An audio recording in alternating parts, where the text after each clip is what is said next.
side of the cup, which is roughly 3/8 of an inch.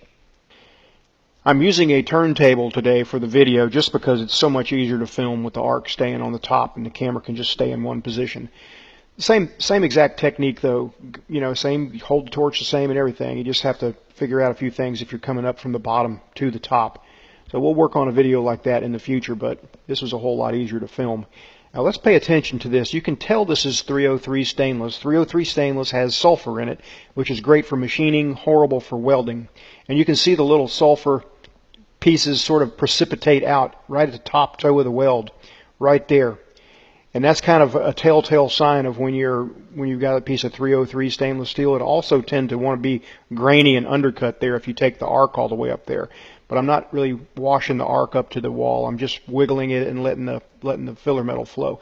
You don't have to do lay wire either with walking the cup. You can dip it in and out if you'd like to see the front of that puddle to make sure that you're flowing down into the root of the joint. Nothing at all wrong with dipping it in and out, but it's a lot easier just to leave it in the puddle, and that's common practice for socket weld pipe joints. In fact, this is a whole lot like a socket weld pipe joint, a big heavy duty one. If you think of a 2 or 3 inch 6,000 or 9,000 pound fitting that takes multiple passes, that's what this is going to be like today. So I'm tapering off with a foot pedal here, but oftentimes a socket weld would be done with an air-cooled scratch start dry rig where you just snap out of the arc and sort of trail out, then snap out, and then hit it with a file on a brush, and then